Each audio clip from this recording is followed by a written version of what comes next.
So I want you to picture a massive, completely pitch black warehouse. It's like 3 in the morning. Okay. And inside, there isn't a single human being. But suddenly, this robotic crane zips down a 4-story high aisle, pinpoints a specific plastic bin out of, tens of thousands, pulls it from the shelf, and routes a single obscure book on medieval architecture straight to a loading bay. Oh, wow. Yeah. And it does this because literally seconds earlier, someone sitting on a couch on the other side of the city just tapped a screen. Right. I mean, thinking of a modern library as just a quiet room full of dusty shelves it's like thinking of a smartphone as just a calculator. That's a great way to put it. Right. Sure, it can do that, but you are completely missing the invisible supercharged digital nervous system running underneath it. And, that invisible infrastructure is entirely redefining what it actually means to access information. I mean, we look at the physical building, maybe the updated computers in the corner, and we assume it's just, well, a digitized version of the old card catalog. Right, like an Excel sheet instead of index card. Exactly. But we are actually looking at a fundamental rewiring of how human knowledge is processed, how completely disparate ideas are matched together, and ultimately how those insights are delivered to you. I mean, it is a complete paradigm shift. And that is exactly our mission for today's deep dive. We're looking at how libraries are evolving from these static reading rooms into dynamic, fully automated 247 hubs of personalized knowledge. Yeah, the transformation is incredible. And the driving force behind this entire evolution is, of course, artificial intelligence. So to really get under the hood of how this is happening, we are pulling our insights today from an incredibly detailed, peer-reviewed article. It was published in the Introspect Multidisciplinary Journal. A fantastic source, yeah. Yeah, it was authored by Debdas Mandal, who is a librarian based in West Bengal, India. And he provides this really grounded, practical view of how AI is acting as a disruptive force in knowledge management. Which is so valuable, honestly. It is vital to ground the hype surrounding AI into actual operational realities because, libraries have been evolving for centuries. Oh, totally. From organizing clay tablets and papyrus to adopting microforms, embracing early computers, and then moving into cloud networks. AI is simply the latest, undeniably the most powerful step in that long historical progression of managing human thought. Okay, let's unpack this because AI is a buzzword that gets thrown around so much it almost loses its meaning. It really does. Yeah. Before we get into the robot cranes fetching books, we need to understand what kind of artificial intelligence we are actually talking about here. We aren't dealing with like a sci-fi supercomputer that is going to take over the world, right? Not at all. No, in the context of modern library infrastructure, we are strictly operating in the realm of artificial narrow intelligence, or ANI. ANI, okay. Right. Sometimes you will hear this referred to as weak AI, though honestly specialized is probably a better term for it. It has a highly specific skill set. So it's not a general thinker. Exactly. It is engineered to perform a single, narrowly defined task exceptionally well, like running facial recognition software, processing natural language, or in this case, managing massive database queries. It doesn't possess human-like general reasoning.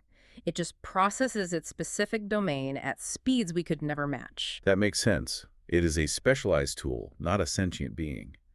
But the mechanics of how that tool actually functions are just fascinating. The research breaks down the internal logic of this narrow AI into 4 foundational pillars. Right. Representation, search, reasoning, and learning. Yes. And as I was wrapping my head around this, I kept visualizing it like navigating a complex road trip. Oh, I like where this is going. How does that analogy map out the mechanics? Well, the first pillar is representation. The system has to have an internal description of the knowledge it holds and the issue it's trying to solve. So in a road trip scenario, representation is like drawing the map. That's a good comparison. The AI has to understand the literal landscape of the data it possesses before it can do anything else. And that data landscape in a library is staggeringly huge. But once the system has that map, it moves to the second pillar, which is search. Right. Mechanically, the AI is scanning through its vast historical database of past issues and solutions. It's trying to find a precedent for whatever query you just typed in. So if representation is drawing the map, search is pulling out your compass to find your bearings. You are orienting yourself within that data. Exactly. Then we hit the third pillar, which is reasoning. This is where the system transforms that raw knowledge into an actual problem-solving strategy using deductive or inductive logic. Because it isn't enough to just find a matching keyword, you know? Right. The reasoning protocol evaluates the context. It calculates the most logical answer to the user's highly specific query based on the parameters of the search. Which is exactly like a GPS calculating the absolute fastest route to your destination. It takes the map, it uses the compass, and then it plots the course. Spot on. And finally, the fourth pillar is learning. The system adapts based on its own operational history. So, sticking with the GPS thing, learning is the system remembering where the major traffic jams were last Tuesday, so it can automatically route you around them next time. Yes. Map, compass, fastest route, remember the traffic. What's fascinating here is how those four pillars seamlessly integrate to lay the groundwork for a massive operational shift. Oh, for sure. By constantly representing, searching, reasoning, and learning, these AI systems can automate highly repetitive, data-heavy tasks. Just think about a human librarian reviewing thousands of complex academic documents to ensure specific technical metadata fields are filled in correctly. Sounds exhausting. It is. Human eyes experience fatigue, attention drifts, we make transcription errors, but an algorithm built on those four pillars does not get tired. It is the ultimate tireless worker. And that tireless nature allows the library to completely overhaul its back-end systems, which fundamentally changes how information is actually discovered in the first place. Discovery is where the true power of this infrastructure reveals itself. I mean, we have to look at how we have historically managed the literal mountains of information inside a library. Which was mostly by hand, right? Exactly. For decades, it all started with manual human indexing. An author or a publisher would evaluate a new journal article, summarize its context, and assign it a few standardized keywords so people could find it later. But there's a massive structural flaw in that human-driven system. It naturally creates academic silos. It absolutely does. Because when a human indexes a document, they are typically locked into the specific context of their own field of expertise. Right. So say a biologist is studying the collapse of bee colonies. They will assign tags related to entomology and biology. They are labeling it based on what they know. Which makes sense for them. Sure. But the underlying data in that paper regarding, say, resource distribution might be incredibly useful to an economist building a market model. Oh, wow. Never thought about that. Right. But because the economist is searching within financial databases using economic keywords, they will never find that biology paper. Manual indexing inadvertently hides knowledge from other disciplines. But AI indexing shatters those silos entirely, because the AI isn't bogged down by a single academic perspective. Precisely. It can analyze the core concepts within the text and assign highly relevant keywords across dozens of different disciplines simultaneously. It maps out the actual ideas, making that hidden research discoverable to a much wider audience. And this capability extends deeply into document matching, too.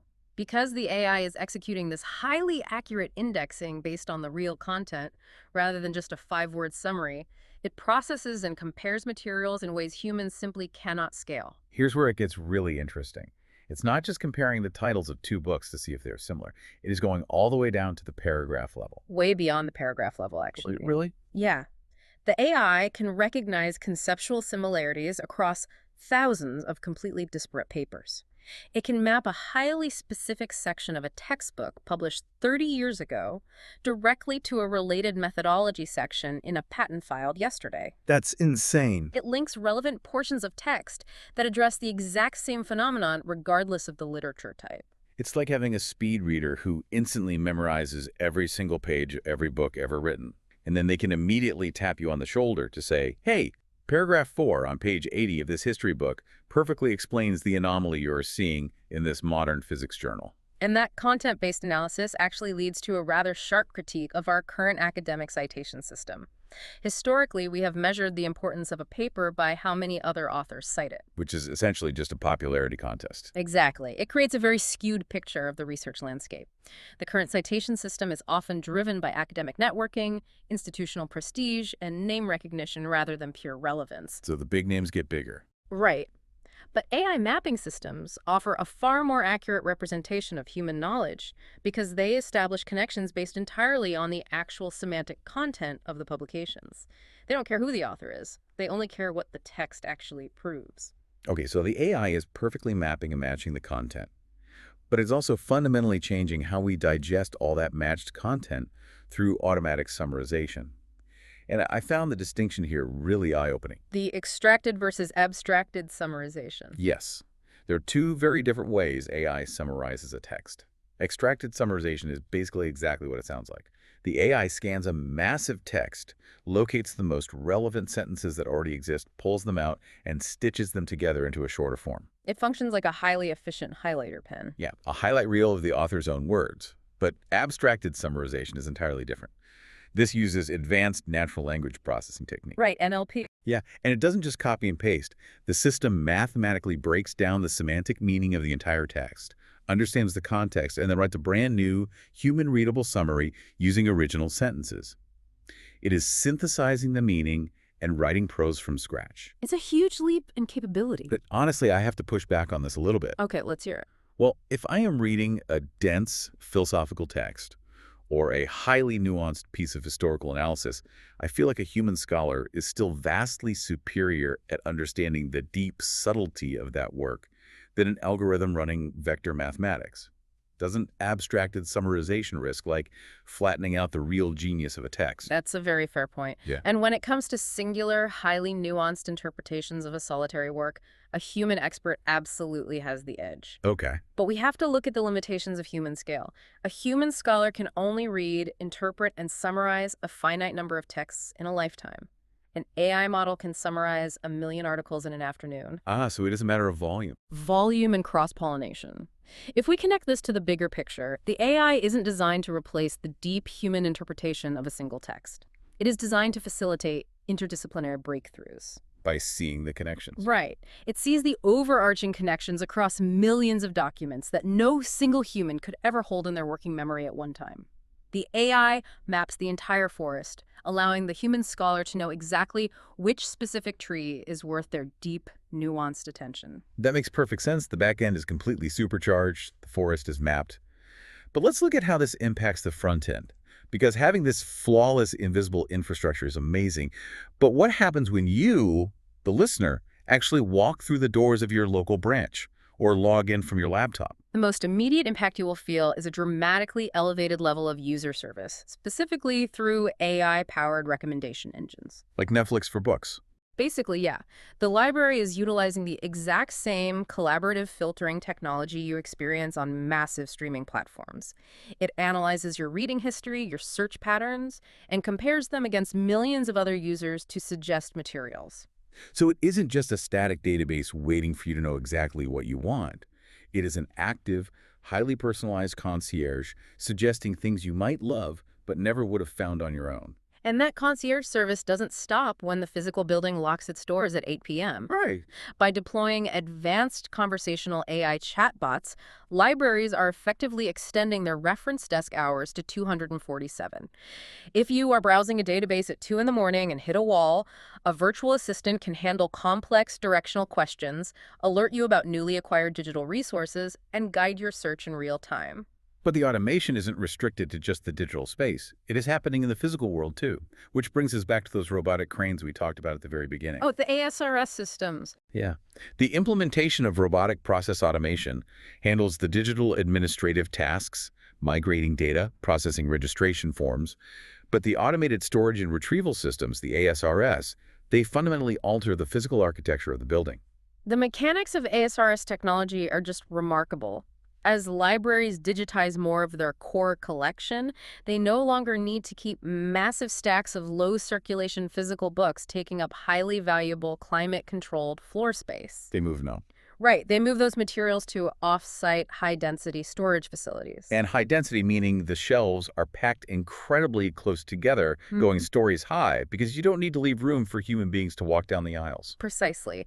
And when a user requests a physical copy of an obscure journal, a robotic crane navigates that high-density grid, retrieves the exact bin, and delivers it to a central processing desk. This dramatically reduces the physical footprint and the HVAC costs of the library, freeing up all that former stack space for community collaboration rooms, maker spaces, and technology labs, while still maintaining access to a massive physical collection. So what does this all mean? The library is fundamentally transforming from a self-serve warehouse where you have to wander the aisles hoping to find the right spine into a frictionless, automated hub. And this culminates in a concept that sounded almost like science fiction when I read it, the smart library.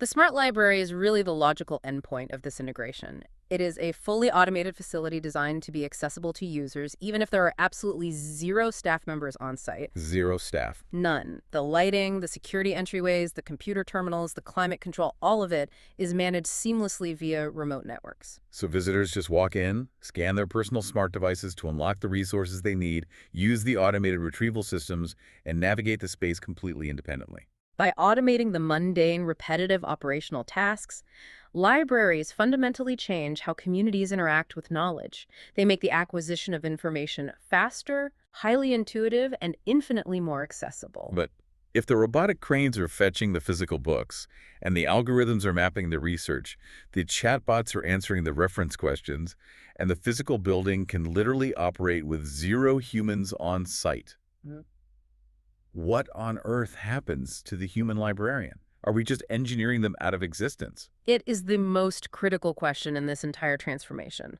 But human librarians are not going extinct. Okay. However, their day-to-day role is undergoing a drastic evolution. They are transitioning from curators of physical objects into what we now call information specialists. And the research makes a great point here, that librarians have always been at the absolute forefront of information technology. I mean, they pioneered the earliest digital search engines and complex catalog navigation long before the public had home internet. They didn't disappear when Google arrived, they adapted. Exactly, and their adaptation now revolves around teaching literacy. For decades, librarians championed traditional information literacy, how to find a reliable source. Today, their crucial role is teaching data literacy. Meaning? They must teach the public how to locate, interpret, and critically analyze massive, complex data sets. And even more importantly, they are responsible for teaching AI literacy. Which means teaching everyday users how these algorithms actually work under the hood and where they fall short. Because integrating AI into a public institution comes with undeniable heavy disadvantages. It really does. The operational costs alone are staggering. Building, implementing, and maintaining these AI systems requires deep, highly specialized technical infrastructure. There is currently a severe shortage of qualified workers who possess the technical expertise required to build these tools specifically for library environments. And we cannot ignore the rigid nature of narrow AI.